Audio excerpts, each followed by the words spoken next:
Doherty, the 6'7" sophomore from East Meadow, New York. Leadership is learned. A starter on Coach Dean Smith's legendary 1982 Tar Heels National Championship team with Michael Jordan. Jordan comes down with a rebound. Clears it away to Doherty. Doherty going in against Floyd for the layup. It's good. Leadership is earned. Head coach at the University of North Carolina and the University of Notre Dame. You notice Matt Doherty, he is up working every second of this ball game. Leadership is taught. Public speaker, author, and executive coach. And leadership does not require a title.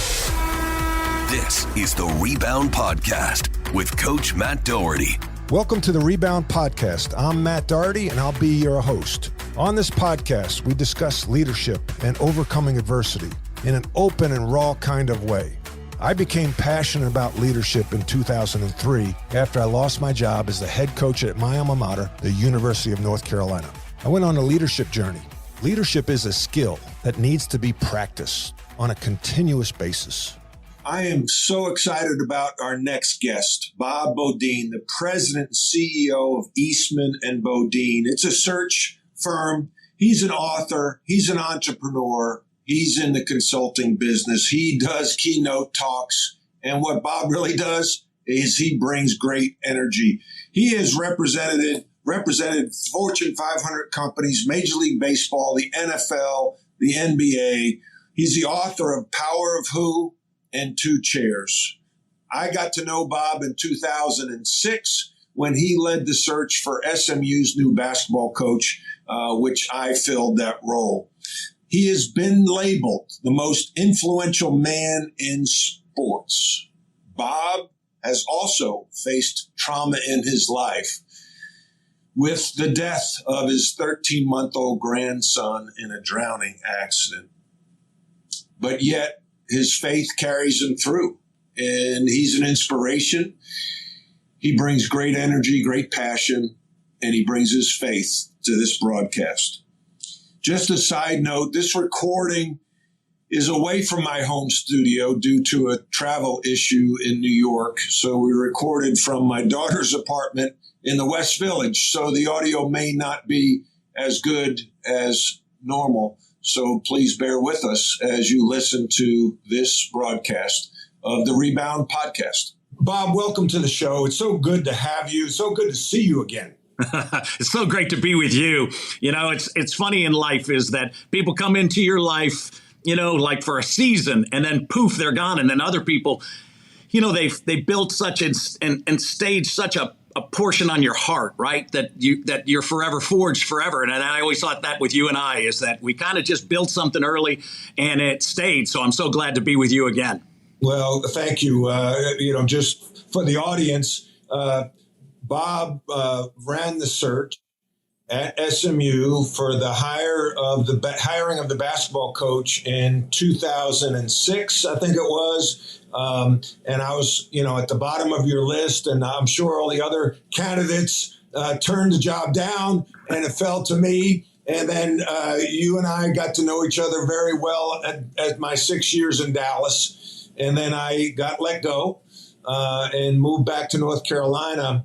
But there are certain people, as you touched on, that even though you're not in constant contact, when you re-engage, it's almost like we've been talking every day. And that's the way I feel with you.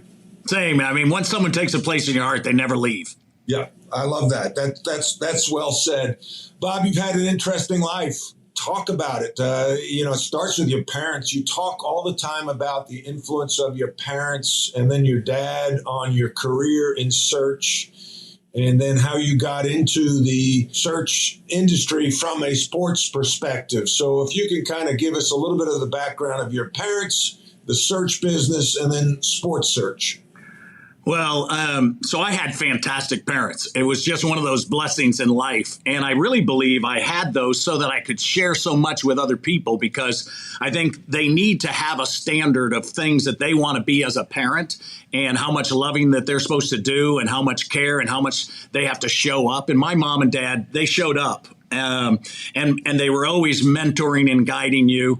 And they did that as I grew up all the way through, high school, et cetera. And then, in college, going to SMU, I went to SMU. So it was having grew up in Chicago. It was interesting, the Midwest and LA. And, first off, I was born in Mishawaka, Indiana, where my dad's a Notre Damer, Mishawaka. I lived in Granger, which is the next town over, when I was the head coach at Notre Dame. I know it. And my daughter, one of her 20 nicknames I give her is Waka after Mishawaka. And you were born in Mishawaka? Born in Mishawaka. Can you imagine? And my dad was best friends with Frank Leahy. And he coached his sons. We would go to events, and I'd walk up with my dad, and there's Duffy Doherty and Bud Wilkinson and Frank Leahy, and then my dad would come up because he coached with them. Frank Leahy would introduce. He says, "This is Coach Doherty. This is Coach Wilkinson. This is Coach Beaudine." And my dad always goes, "I think you're making a mistake here."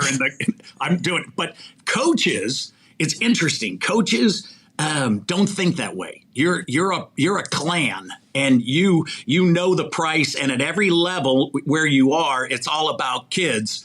And it's all about mentoring. It's about making people the best. And that's why, when the thing that always excited me about you as a candidate and you as a person and getting to know someone. And you were really the perfect choice for SMU. Thank you. And in my opinion. And so I was always, so proud that you were my coach there, right? Thank you. I thought you did a great job. At various times, you can't go into some coaching jobs and actually get all that you want done because they're not yet willing to do the things that are going to get them to that level. And you were the person who helped forge it to a point that got them to the next thing, to the next thing, to the next. And so we're still waiting for more next. Yeah. Yeah. It's, I think, and we talk leadership is that, one thing that I've done in my career as a head coach, Notre Dame, North Carolina, SMU, FAU, was really, I think one of my strengths is changing the culture. Right. And driving change. And sometimes some places aren't ready for that. They're not. And managing change is an art form, as you know, because you're the one quite often at the front edge, the cutting edge of that change when you take on a search. So it's one of my favorite things. It's one of my favorite things is that you get a chance to listen to a client talk about what they'd love to see occur. And then I get to go out and find people who are really revolutionary, people who can come in and create such a culture of winning, a tradition, of character, of integrity, of working hard and getting to be, how could I really be better than I am? And I know you learned all of that at North Carolina. I mean, That's the hard part is they got a little bit break you down to get you to the next tier up. And because we're so used to it. And of course, it's one of the reasons I so loved writing The Power Who and Two Chairs, which are really, breakthrough books for people in culture. So just to go back, my dad was a McKinsey consultant, which is one of the top firms in the country. He's he was a Mensa. He was really smart, but he was a domer, and so he loved the whole aspect of the fighting Irish and doing things and being part of something that has this story to it, something epic. And there was always something epic around Notre Dame. And, from every sport all the way across. And so we then, he started the executive search industry in 1967. Wow. There was like 4 firms that all started together. And my dad was one of them. And we started in Chicago, and then he built it up, to a worldwide organization. And I had been, after SMU, went into brand management with Carnation Company, which is now Nestle's, and had some really great opportunity to work for some really, really fantastic people. One of the guys that I worked for was a guy named Roland Hansen, who then moved on to run Neutrogena's global sales and marketing. And then he created the name Windows for Microsoft. And we're on boards today. Together. Wow. So it's really fun to kind of see how life goes. And then I got into search really at a time where, I think people who are listening today are going to quickly come to the point of understanding is that they just went from here to this step. And it was, for me, I was going to go from frozen French fries to cocoa to, Coffee Mate. And it wasn't, there was nothing about that just drove me to say, oh my gosh, I'm going to do something great. I wasn't playing for North Carolina and I wanted to do something that was radical. I just felt that I was created for something bigger, that God had a plan and I needed to get with it. And the answer was how risky and how much would I have faith to trust him that we'd go do it. And so I got into search at a very young age and opened the Dallas office with another guy. And it was, I just had to get back and really understand that I had to work in an environment that maybe they don't like the fact that you're a Beaudine and your name's on the door. And so you're going to be, you're going to be pushed down a little bit, not given the door open. And so, but my dad always looked at trouble as an opportunity in disguise. And that's really how I look at life now, is that without a crisis, there's no transformation. There's no growth or freedom. And God takes you into very tough times. And he says that in this world, you're going to have trouble. Be of good cheer. The only way to know cheer is you'd have to know him. And so that's the constant deal of the question of understanding. And so when I got into it, I did like 12 years and I was very successful. And I looked at my dad one day and said, so, I should do what I love and what I'm really good at. And he goes, what are you talking about? And I said, if I do a search for a president of a manufacturing company, at the end of the search, I get a tour of the plant. But if I did the head of marketing for the NBA, we get All-Star Weekend. And my dad just laughed and said, has anyone ever done that? And so no one had ever done a search, ever. In sports for pro, we were really doing like the head of merchandising for Wilson Sporting Goods. You do things and Nike wasn't around and we weren't really doing any of that stuff yet. What's funny is that's when it all started. All of a sudden I started to figure out that God has given us specific people that's crossed our path to help us. That you were given 12 friends, 3 close, and 1 best. And you had to treat these people. And that's where I started to saying, I would have called my book The Power of Friendship, but everyone's got 5,000 people on Facebook who are their best friends, right? And so this is, and we've been taught radically the wrong thing in life, that to get what you want, your goals, your dreams, you have to do a thing called networking.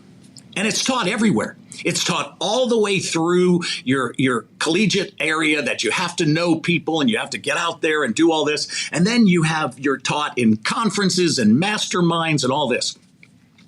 And it's interesting, the top 1% of the country do something totally different than everybody else.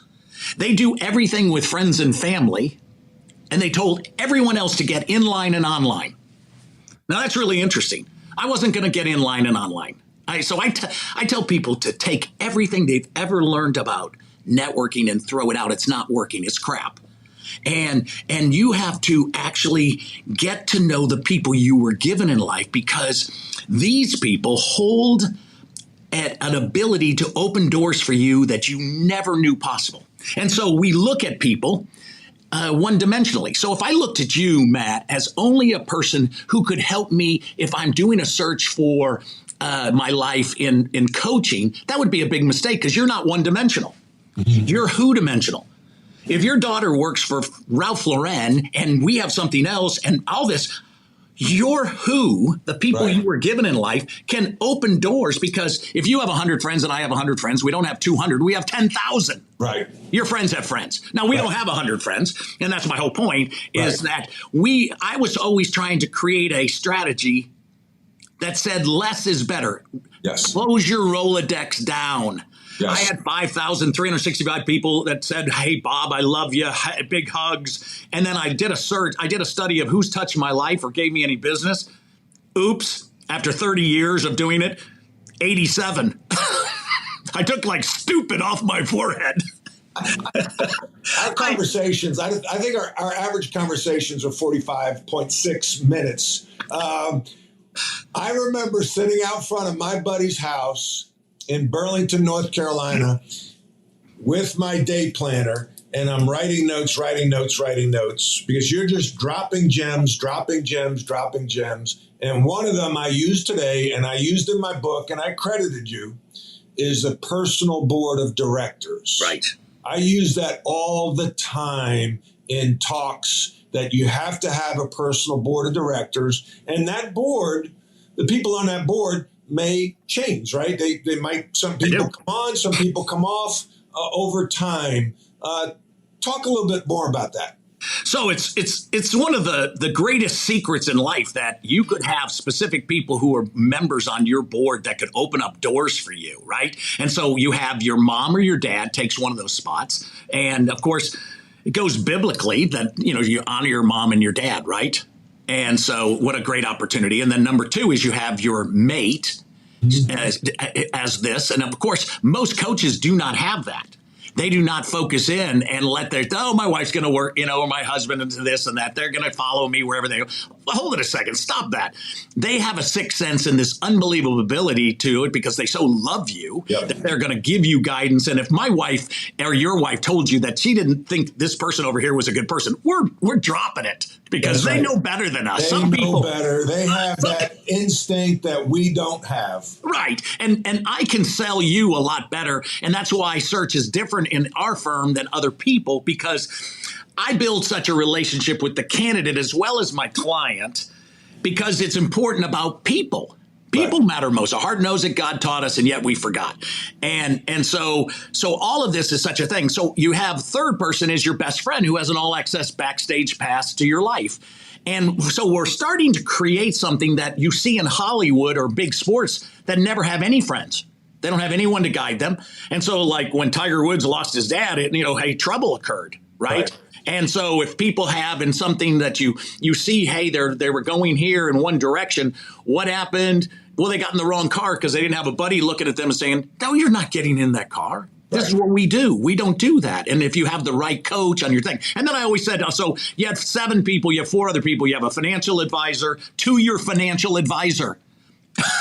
These are all in your who. These are your friends. Right. You don't pay them to do it, but you do have to ask them to be on your board. And they are 100% in for you. Yeah. And who's on your personal board of directors? So I always had my dad, and on mine. When my dad died, my mom, was always my spiritual guru anyway. And so I wrote the whole book. I wrote The Power of Who through the lens of my dad, and I wrote the 2 Chairs book through the lens of my mom. And then when my mom passed away, I asked my wife to be my who. And so we had to sit and talk through and say, hey, so there's sometimes listen, I want to make sure that if I tell you my ups, my downs, and this, I don't want to freak you out. As the husband, who's the dominant A personality who has everything going well, and then all of a sudden do it. But with my dad, I'd turn to him, I go, this is terrible. This is wrong. This is wrong. When my dad would look and he goes, I'll never forget. He looked at me one time when I told him all the searches I had were going wrong, everything. And he said, come around. I want to show you something. And I said, what? He said, I got the answer to your problem. He says, it's on a 3x5 card in my Bible here on my left. Right. You do not. And he goes, no, 3 words. And so I come around, I open it up, and he's got in his that he's had for 30 years a card, and it says, it's not true. What's not true? Well, everything you said. It might become true, but the answer is right now, it just looks like calamity. And that's what most people who are in trouble need, a friend to go, you're okay. So listen, how you respond to trouble now is the key, right? That's what we really talk about, coaches. It's your response. I got to get you. When the person, you have the win for sure, he bounces the ball off his foot, he hands it to the other guy, and he goes down and dunks it, and you lose by 1. And you're walking out and people are jeering you from the crowd and you want to go into the crowd to get them. And I'm looking going, that's when you need your buddy Andy and Bob to sit on the sideline to say to you, no, we're just going in and we're going to get you a drink before you go in. And of course, the worst thing I tell coaches is this concept of going right into a news conference is ludicrous. Right. I mean, and because they're going to ask you the stupid questions that annoy you to the highest level, and we're going to see how mature you are, which, well, we're learning on the job. I mean, failure's not a person, it's an event. Yeah. Right? And it's just something that happened, and I hadn't learned that experience yet. I hadn't been around Coach Doherty enough to be able to say, how would I respond like this? And then you love an opportunity for one of your players to have this trouble because it's now building him for the championship. Yes. Yes. It's not true. Your dad had on that 3x5. I think a big problem in today is our self-talk. We have negative self-talk. We're surrounded with comparison through social media, trying to keep up with the Joneses. So our self-talk is negative. I don't have this. I don't have that. I'm not as good. And it really is the devil, I think, doing his best work. Yeah. You are one of the most positive people I've ever met. Yet you've gone through some stuff, not only professionally, but personally. How do you get through those low lows in your life? I'm going to frame it in two little stories. When I was just graduating from SMU, my mom, I had grown up my whole life, really spending time, I loved God, but I loved him like a flag. Like a flag. Well, it's kind of like an institution, you know. I don't know him personally. I know of Abraham Lincoln. I've never talked to him. I'm inspired by Martin Luther King, but I never met him. And so what happens is it puts a kind of an arm's distance in relationship. And then I'm just now hearing of other people talk about him. And of course, having grown up the Catholic, as long as Father Mulcahy, was done in 20 minutes and I could watch the Chicago Bears, that would be good. And, and I also kind of thought, hey, I'm not going to read like the Bible. That's what we pay him for. And so it was like a concept of totally something this. And so my mom, I went to her and I said, hey, so what do you do in times of, when you're really looking for a goal, you're really looking for your dream, what do you do in big times of trouble, and how do you find a mate? And she goes, oh my gosh, those are great questions.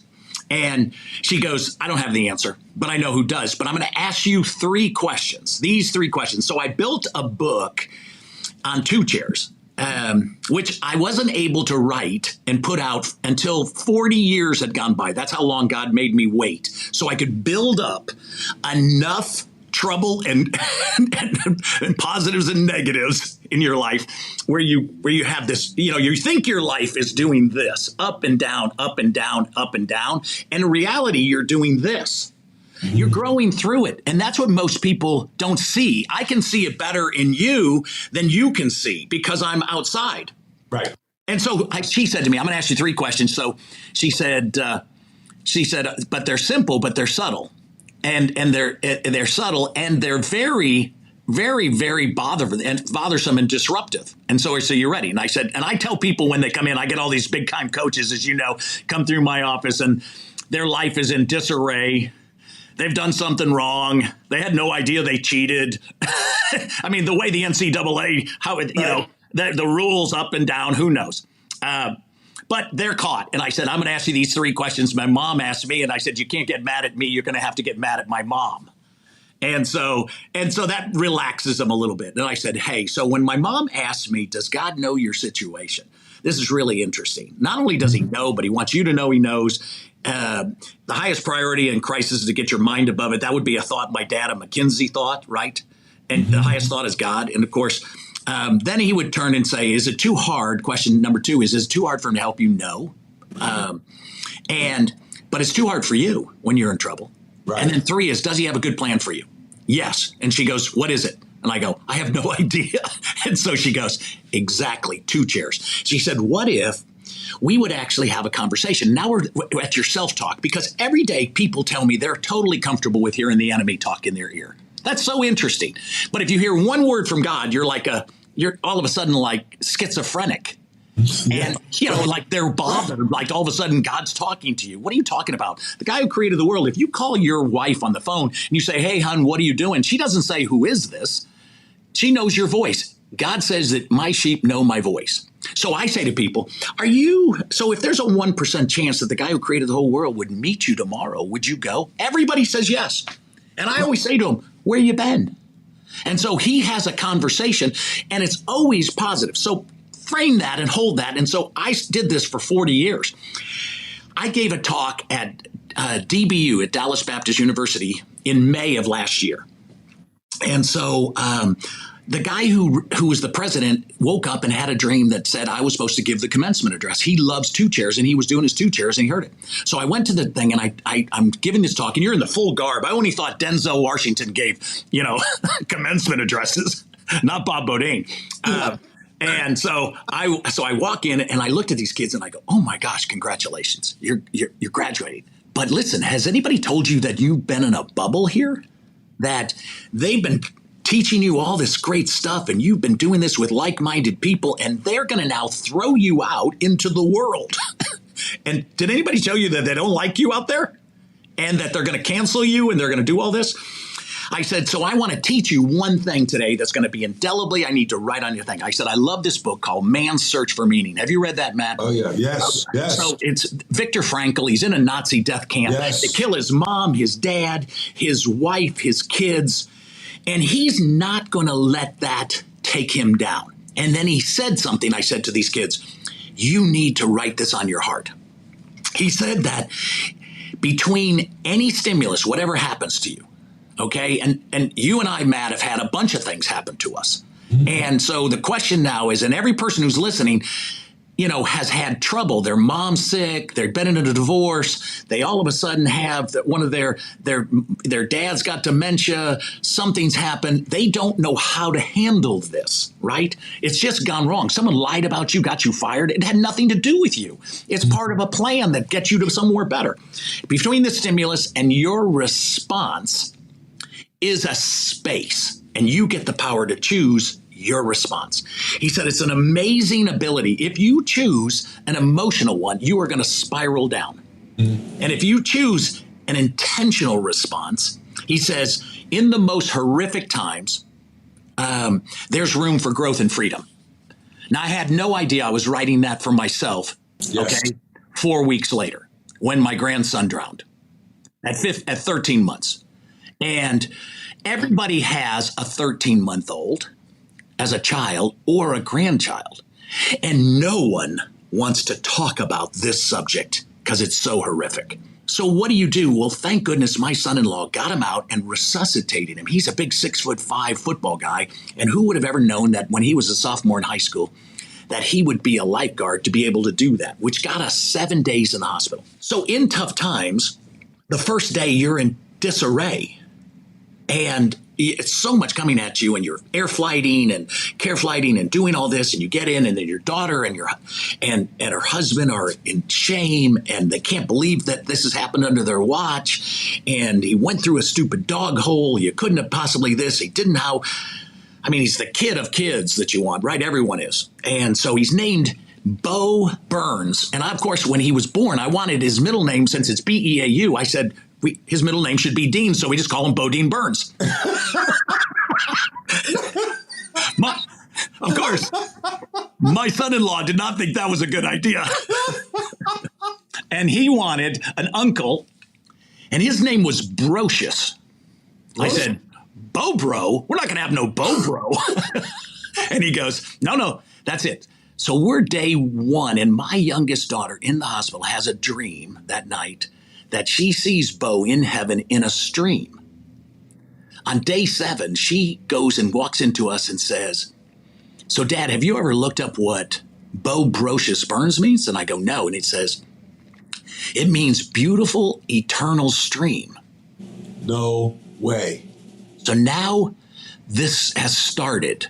So listen, if your situation, I want to start with something and then hit back. If your situation that you're having and you're listening to this and you're in trouble, if it's not good, God's not done. I can tell you that you have no alternative choice for your number one person on your board to be God, and you have to give him a chance to talk to you. He has a plan. He knows the situation. It's not too hard. He has a plan. What is it? I have no idea. You're going to have to talk to him. And there's no one else that you can rely on because there's no neutral ground in horrific times. You're either going to go south, okay? You're going to have something that's going to take you down, or you're going up. Right. And the answer is that as a grandfather, there's no room at all for anything except for, hey, let's figure out how we did it. So on day 2, we all locked arms. Now, I really learned this in this process through coaching with watching my coaches, is they create a love for their team. Now, as a family, I grew up in that love. It's a love language. The power of who is a language of love. You can't be successful at what you like. You have to love it. There's 180 words in the Greek language for love. We have one. So I love my wife, which will be married 40 years in coming up in September, and I love tacos. So it's really confusing. This is crazy. No, the answer is I could easily say to Matt's wife and say, listen to me, I love you. And Matt's not bothered because there's 179 other words that are better than like. Right. Your team has to understand that. And I'm telling you, the huddle is one of the greatest things for a family today. You have to huddle and get everybody in, and everyone individually has to pray. And so we figured that we could not lean on our own understanding, but in all our ways, we had to acknowledge God, and then the peace of God, which he promises, that surpasses understanding, has got to enter the room. And we needed some surpassing peace because we're in dire straits. And you have, as a family, my daughter has a chance of 87% chance of being divorced after a situation like this. Everyone else in the family it's got like 50%. And people just go south. And the answer is, yeah, but you have other people. And listen, we got to wait. Hold it a second. What I'm telling you is I had a woman sent me a note last night. She just found she has an uncurable blood disease. I just sat on, and she's on telling me because she knows what happened to my grandson. And I said to her, do not give up under no circumstances. She hadn't told anybody. She hadn't told her family. I said, tell your family immediately. And immediately, let's get this out so we can start to pray for you. So one of the things that I did, which we did, was on day 8, Matt, my grandson, gave his heart to a 4-month-old who had never been home from the hospital. And then he gave his liver to a boy that we prayed for on the floor, thinking that we were going to try to help him heal. And that's what we really did after day 2, after we locked. God stepped into the room when we locked arms in such a way in all my life. And I can promise you that if you're in struggle right now, listen to me. This isn't religious. This is relational.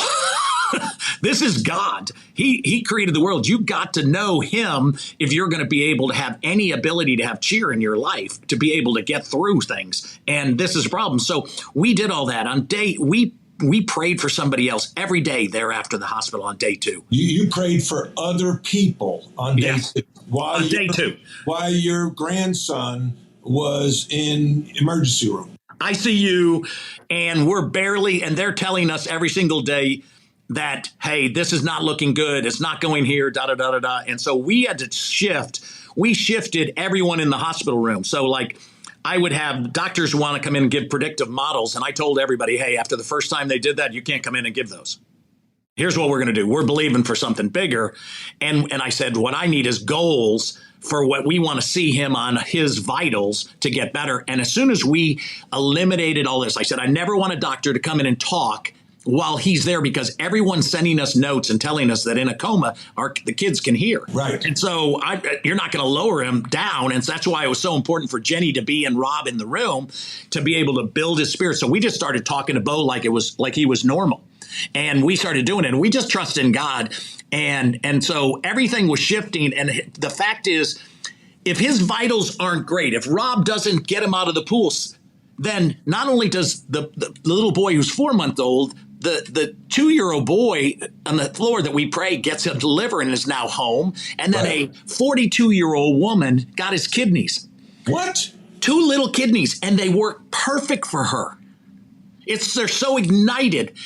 And then add on to that, I mean, the miracle started to really roll in this process is that, Rob had after they had first had Emma, who's now 8. And so then they had Bo, which was like a miracle because it took like 3 years. And then he got a vasectomy and then he had to get a reverse vasectomy. They told him that wasn't going to work. And my daughter is going to be having a baby in October. And it's like the 4th life that was never going to live is now living. Can God turn and rewrite a story that's bigger than what you thought? And could you think that here it is that like Jesus dies for all of us, which is a totally different story. And here's a new story that all of a sudden is happening here. And like even to the detail is when Jenny was selling her house, we wanted to sell her house, get a new house. We missed the market. Everything looks bad. The real estate's now the other way. And then 2 people are bidding on the house and they start bidding it up. And then one person bids it up higher than the market against themselves. And so they come in for the meeting and they've got gifts for Rob and Jenny. And he's a special forces guy. And he comes in and he goes to Jenny, my wife and I follow your sister on social media and that you've been putting this out. And he says, when I walked into the house and I felt the presence of Bo, he says, a little boy who gave his life for 3 other people. That was my home. And so I thought, only God, right? So my thing is, I want to, we have so much heartache in the world that after the pandemic, everybody just went sideways. And they just isolated. They just went out. No one says hello. No one hugs each other. And so when I go around the country, the reason I wrote The Power of Who was to remind you, listen, God, you already know everyone you need to know. God already gave you these people in your life to help you find all the jobs and the thing you're supposed to do. And it was never about you. It was about your gifts and talents on your assignment, purpose, and destiny that was going to do it. Bo's destiny was to live 13 months and to all of a sudden let 4 other people come in that could shatter the world for future. And then a day in heaven's 1,000 years. And then when I die, Bo will have missed me 3 minutes. I mean, so it's the difference between if you're not eternal thinking and you're just finite, we're sunk. If I lose the game today in the basketball game, if I get fired in my job, I'm done. No, you're not done. Who told you you're done? It's never over until God says it's over. The answer is your best is ahead. I don't care what anyone gave you a diagnosis. I don't care anybody said anything. I don't care how much you had somebody walk away or you had terrible things happen to you as a kid.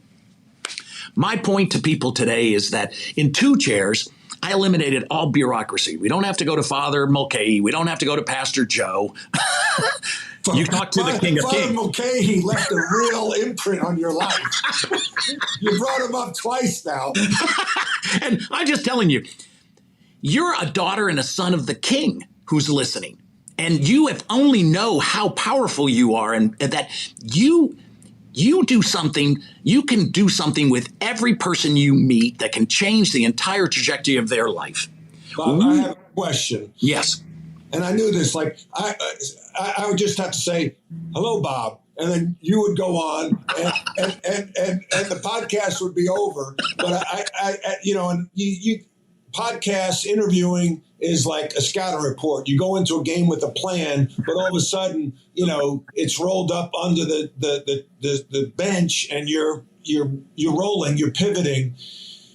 This is what I have a problem with sometimes because I'm so logical. Like you say, okay, 2 chairs. Like your book, Who, you got Who. I've read it. Impactful. 2 chairs. I read it, and I try to have a conversation with God. And how do you know when he talks to you? Like I have a struggle.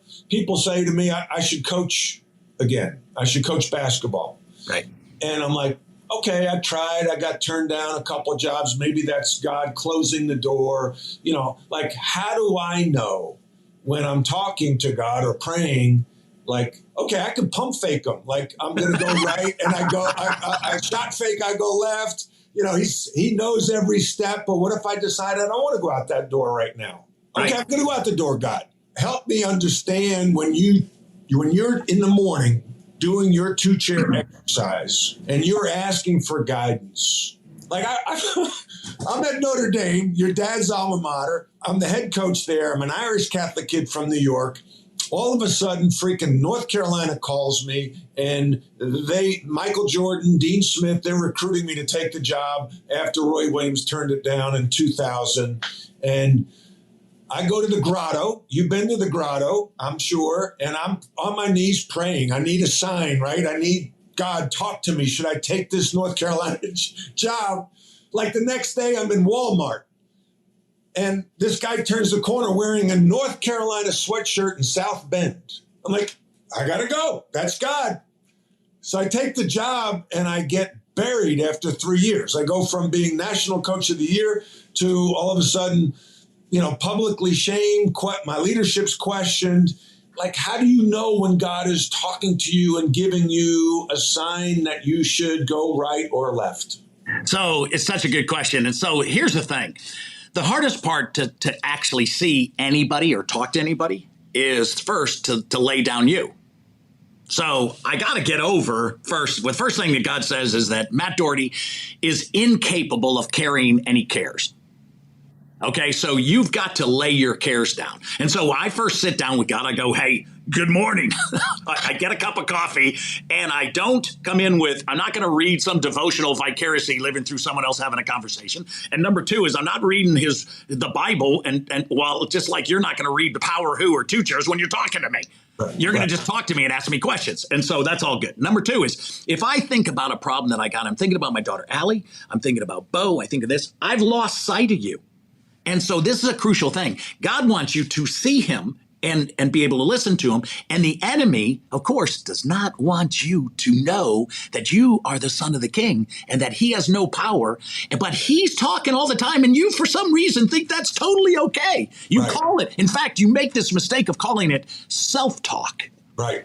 I'm going to just talk to myself and I'm doing it. The answer is no, he only has to say a little bit and then you begin the self-talk.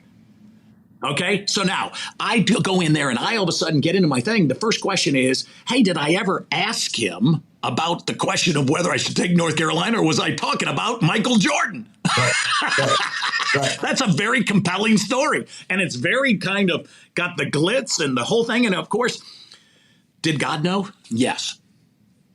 Was it too hard for him to try to change you? No, but he saw your whole life. Listen, before the foundation of the world, God knew you, chose you, wrote your whole story. It's all been written. You have a book, it says in the Bible, that's already done, and it's really exciting in your path. What you're doing now is it's so stunning and it's so impactful for so many people that you don't know it yet, right? And so if God wants you back as a coach, which you'd be great as a coach again, the answer is it's going to be like butter. But he says constantly that you have to ask him, you have to seek him. And you have to actually keep knocking when you're talking. So while you talk, do you expect him at the chair next to you? Well, I do. And so not only do it, I treat him and I talk to him like I'm talking to you. I'm not like talking to him in my mind. That would be like, you'd be a weird dude sitting across from, I'm sitting talking to you and I'm going, well, say something. Okay. And so I can't hear you if I'm not actually believing. Faith. Okay, all I have to have is a measure and then have hope that he's going to be sitting there and it creates substance. Faith calls things that are not as though they were. And so this concept is you already got enough for that. Okay, so now my real point is this. God talks. You know his voice. And so when you're talking, take notes. So what did he say? So if I'm taking notes and it comes into my mind, so listen, the good news here is that we have to go back to one staple of your whole faith. And everybody's got it, whoever went to church anywhere and did something, is that you believe, this is our belief, I'm just going to remind everybody what they supposedly believe, is that when they kind of accepted Jesus, they died like he did, and they are seated, it says, S-E-A-T-E-D, 2 chairs, seated in heavenly places. And then the Lord's Prayer was saying is he took, as it is in heaven, it will be on earth, and he moves it down. We don't have needs in heaven. But you know what? You got needs now. Your needs about your job, who you're going to do podcasts with, how you're going to catch flights, how you're going to do this. And he's intricately involved. God doesn't have 6 telephone lines for 7 billion people. He doesn't work on heart attacks and pandemics. He works on Matt, Bob, and Andy. I mean, we're the people he knows, and he talks about us. And so my thought only is this. Every child, every kid in college, when I do these talks, they all come to me and go, hey, Mr. Beaudine, I don't go to church. And I go, I don't care. Do you own chairs? And he goes, yeah. And I go, so are you man enough to go and sit and talk and then accept the fact that you're going to hear something? Because the enemy doesn't want. So he's going to try to get your mind off and start looking at your phone, start looking at your other notes, start to think about something else. Let's just focus on you. You ask for something simple and then start to bring it to him. I'm just saying to you is this. Look, would you agree with me the steps of a good man are ordered? Well, that's what it says in the Bible. Yeah. Yes. Well, so my point is, every step you've taken so far has been ordered. And so you're going to Notre Dame. You already got the top. I mean, my opening search in executive recruiting in sports was the commissioner of baseball, and I put in Bud Selig. And then when I finished, I interviewed the 50 biggest people in the world. I had President Bush as a candidate. I had Colin Powell. I did, every president of Disney, Amex, you name it. Everybody wanted to be commissioner, right? And so when I did my search, at the end of it, I'm sitting at 2 chairs and God goes, I said, wow, thank you so much. That was ridiculous. That was just really fun to do and opened up so many other things. And I did commissioner arena football and continental basketball back in the day. And I did all these things. But when I finished, he looked at me and goes, okay, so are we good? Are we good with the big stuff already? Can we get on to things that matter? And so here's a real question that I would ask God at 2 chairs.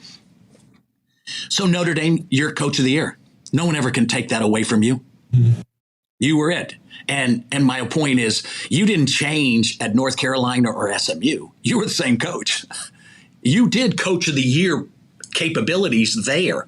It's just a different environment. And so should you have left? Not? I don't know. The answer is that if trouble is the opportunity for transformation and it allows you to go, I'm only going to let you stay in some spot so long because I need Matt Doherty over here. And if you saved one guy, which you did at North Carolina, you did at SMU, because you played an impact on my life. If you know that you played these impacts, do you think God made a mistake?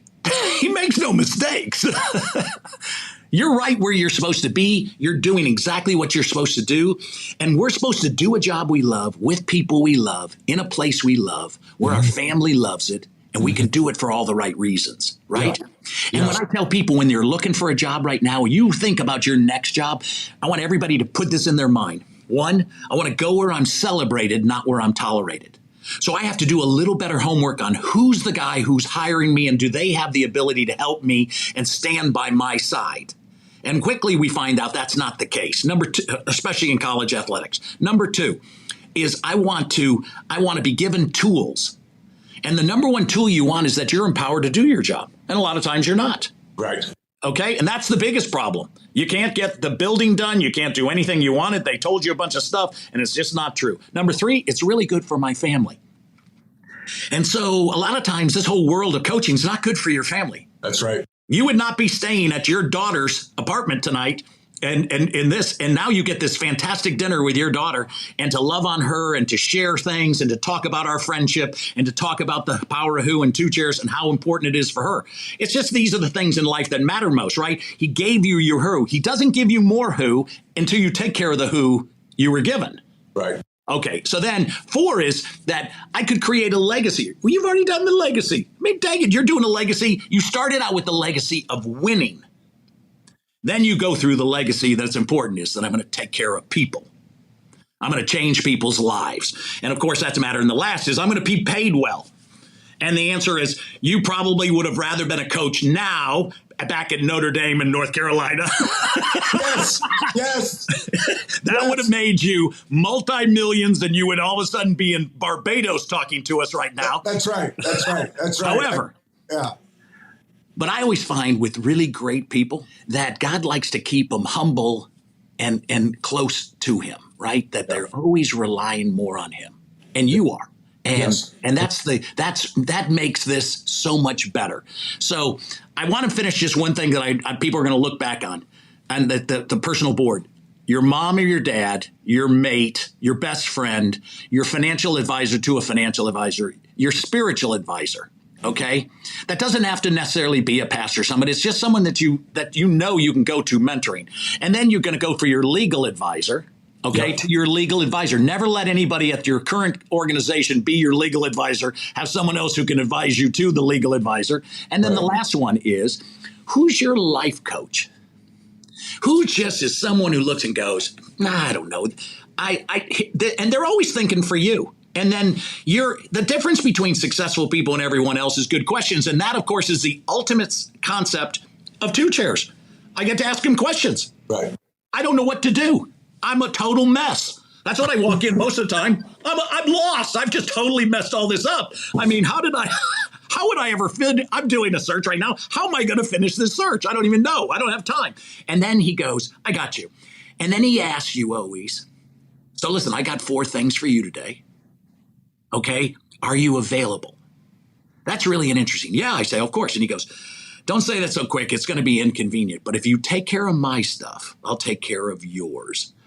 And so I want to say is this, and I know you first off, you're the best interviewer in the world, and I've listened to tons of your podcasts. I love them. And but in 30 minutes, it's almost impossible to do anything. But I will say this, is that I want to encourage people to get to two chairs because you can talk to the king. No one else can talk to you. You want your own experience? Let's have one. Okay, so I don't have to do it. Anybody I get to the chairs, but God always says to me, just get them to the chairs and I'll take over.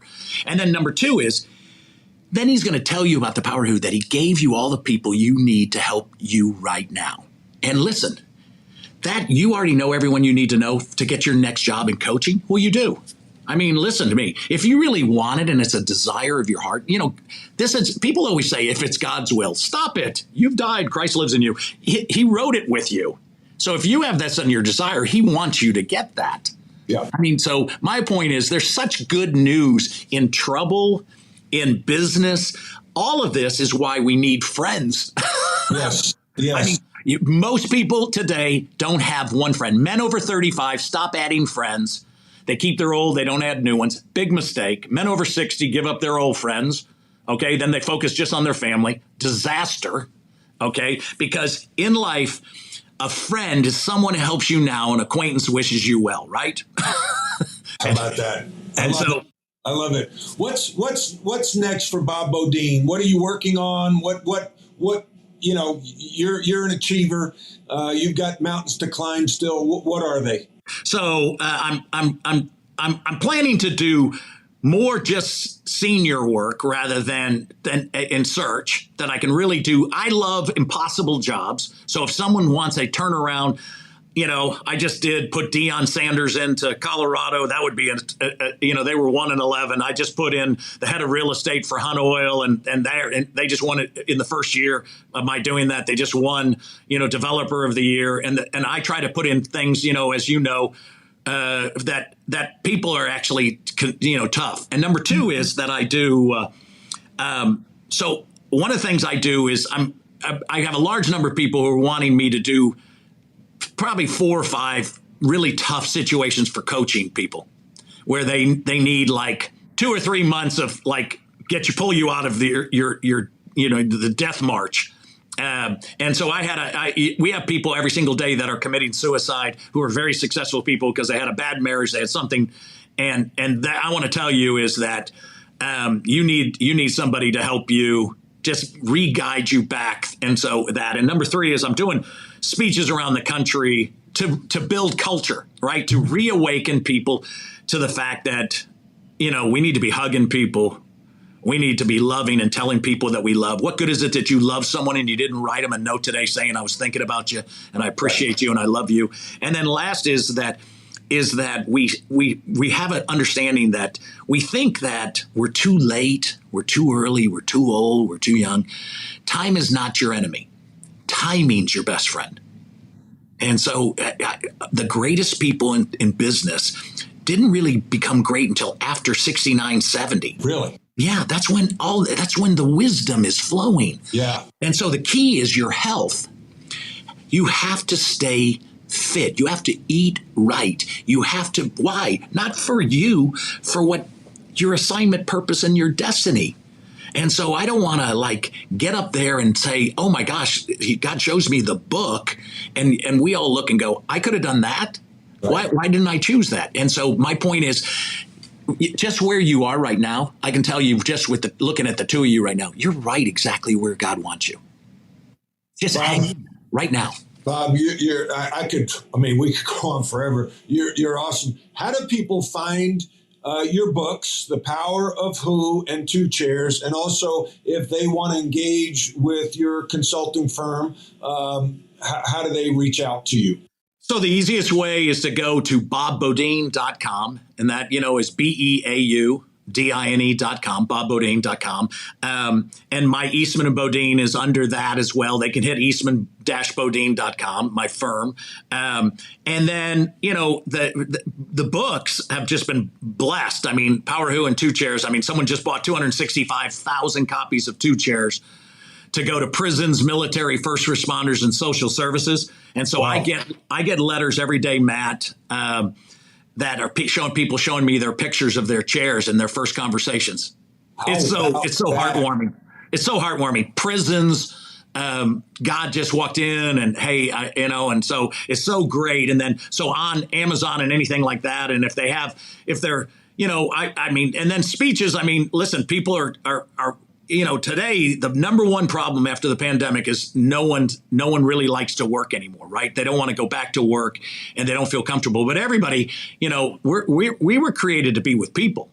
Yes. And that's never going to shift for you, because no matter what, people want to hear your message. That hey, something's better, and that where you're going. And so the highlight of a person is their integrity and character, and that flows right through. I mean, each of you have this personal environment, and it's invisibly transmitted to people. And so as soon as you got on, I mean, immediately, boom, I'm right in, and I've just won. And you have so much wisdom, so much knowledge, and all of the trouble that you ever went through. It's all great. Yeah. I preach your life's impacted by three things: the people you meet, the books you read, and the trauma in your life. And the first two you control, the third you don't. And you go through adversity. You don't hit adversity. And Nelson Mandela, one of my favorite quotes is, I never lose. I either win or I learn. Exactly. And that's the mindset that I try to have, and that's the mindset that I try to cultivate in the Rebound podcast. So I'm grateful for your time. I'm grateful to call you a friend, and thank you for your time, Bob, to be on the Rebound podcast. Yeah, thank you so much. I love you. Love you too, man. Thank you. Leadership is a learned behavior. You're a leader, whether you're a parent, a coach, a business owner, or a friend. We all lead in some way, shape, or form. Thanks for listening. I welcome any and all feedback. You can reach me at dohertycoaching.com.